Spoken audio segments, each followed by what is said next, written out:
خدا کی شان یہ ہے، یاد رکھو، اللہ جب کسی بندے کے عقل پہ پردے ڈال دیتا ہے، اللہ ناراض ہو جاتا ہے تو آدمی کی عقل کام نہیں کرتی۔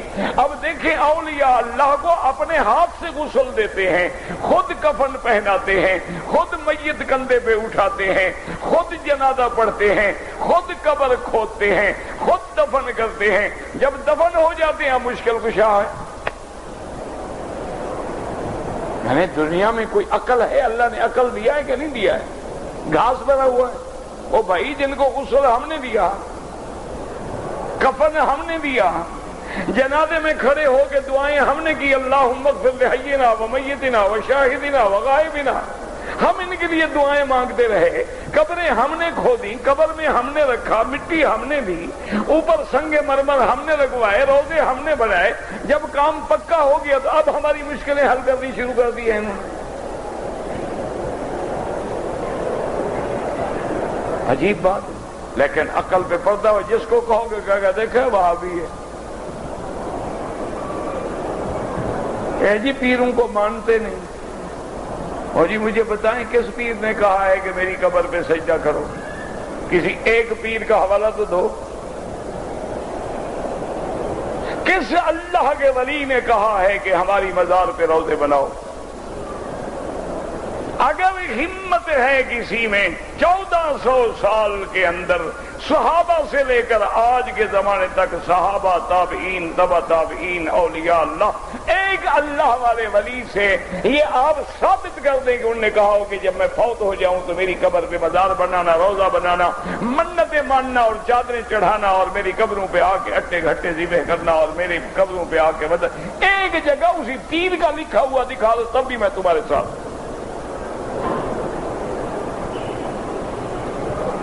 چلو ہم تو وہابی ہیں نا، وہ تو وہابی نہیں ہے نا۔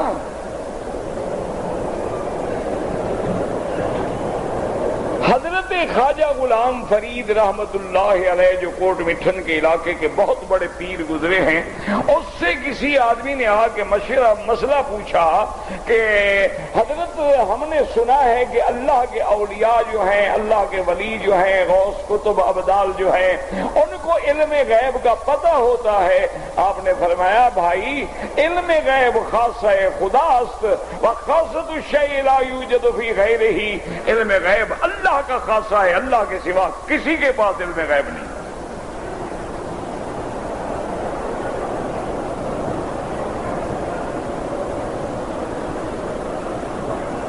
یعنی ان بزرگوں نے تو یہ لکھا ہے،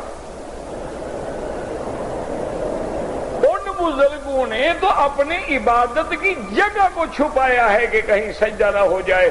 حضرت سید احمد شہید رحمت اللہ علیہ جب جہاد کر رہے تھے کفر کے خلاف تو آپ اپنے گھوڑے کو نہلا رہے تھے، ان کے ایک مرید تھے، انہوں نے مذاق میں کہہ دیا، انہوں نے کہا حضرت آج کل تو آپ بڑے موحد ہیں، بڑے توحید کی تقریریں کرتے ہیں، کتابیں لکھتے ہیں، شرک کے خلاف اور بدعت کے خلاف بیان دیتے ہیں، ذرا مرنے کی دیر ہے، آپ بھی تو سید ہیں نا، آپ کی قبر پہ بھی ایسا روضہ بنے گا لوگ سجدے کرتے کر کے پتھر کھا جائیں گے۔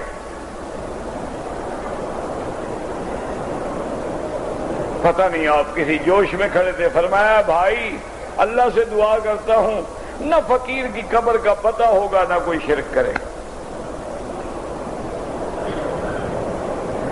انگریزوں کے مقابلے میں شہید ہو گئے اور قبر کا آج تک پتہ ہے، جو قبر بنائی ہوئی نہیں ان کی نہیں، ان کا ایک شاگرد تھا سید احمد، اس کی قبر ہے۔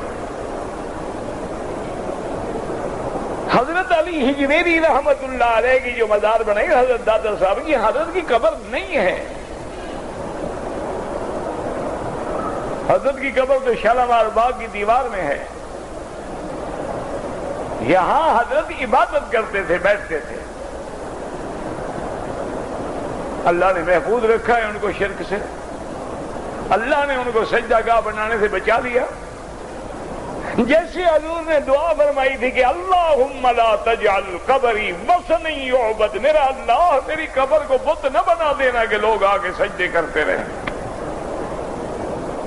اللہ نے نبی کی دعا سن لی اور اللہ نے ایسا انتظام کر لیا کہ تم ٹکریں مار لو قبر تک پہنچ ہی نہیں سکتے تو سجدہ کیسے کرو گے؟ درمیان میں 7 تو جالیاں ہیں، آگے شیشے پلائی ہوئی دیوار ہے، کس کو سجدہ کرو گے؟ باہر مرتے رہو تمہاری مرضی، قبر تو نظر ہی نہیں آ سکتی تمہیں۔ اللہ نے حضور کی دعا سن لی اور حضور نے ان پہ لعنت فرمایا، لعن اللہ الیہود والنصارى، اللہ یہود و نصارہ پہ لعنت بھیجے جنہوں نے اپنے بزرگوں کے مرنے کے بعد اتخذوا قبور انبیائہم مساجدا، انبیاء کی قبروں کو انہوں نے سجدہ گاہ بنا لیا اور جا کے سجدے کرتے تھے، اللہ ان پہ لعنت بھیجے۔ سجدے کرنے والوں پر تو نبی نے لعنت بھیجی ہے۔ سمجھاؤ تو کہیں گے وہابی، اب دیکھیں اتنا بڑا سردار ہے، صرف کہ جب اس نے توحید کی بات کی نا چوٹ تب لگتی ہے نا۔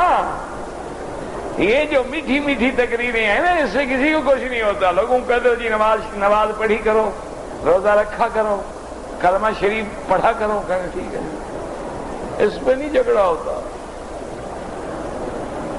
اس پہ نہیں کسی کو تکلیف ہوتی۔ کسی کو کہو اللہ کے بندے نماز پڑھا کرو، چلو پڑھے گا، نہیں پڑھے گا تو کہے گا جی دعا کرو اللہ ہدایت دے دے۔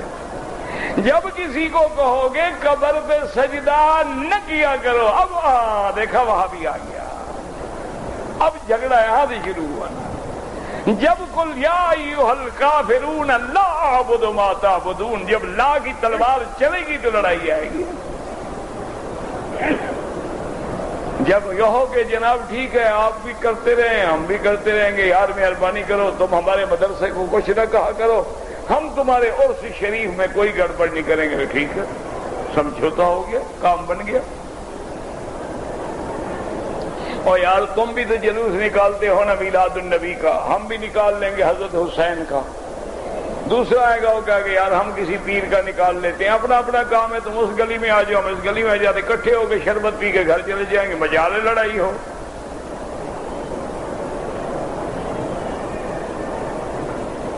لڑائی تب ہوگی جب حق کی بات کرو گے، اس وقت آگے پھر لوگ کہیں گے ہاں یہ پکا وہابی ہے، یہ تو نجدی ہے، یہ تو شیخ عبد الوہاب کی اولاد ہے۔ شیخ عبد الوہاب تو دنیا میں ایک ملک بھی دے گیا، اسلام کا قانون بھی دے گیا، تمہارے سجدے کرنے والوں نے کیا دیا؟ ٹھنڈے دل۔ بھئی شیخ الاسلام محمد ابن عبد الوہاب نے اس ملک میں اللہ کی کتاب و سنت کو رائج کیا کہ نہیں؟ 1400 سال کے بعد اگر تمہارے پاس کچھ موحد طالب آئے، انہوں نے بھی آ کے قرآن و سنت کا قانون بنایا، تیرے حلوے کھانے والے اور قبروں پہ سجدے کرنے والوں نے کبھی ایک بستی میں بھی قرآن و سنت کا قانون جاری کیا؟ تو بتاؤ حق والے کون ہیں؟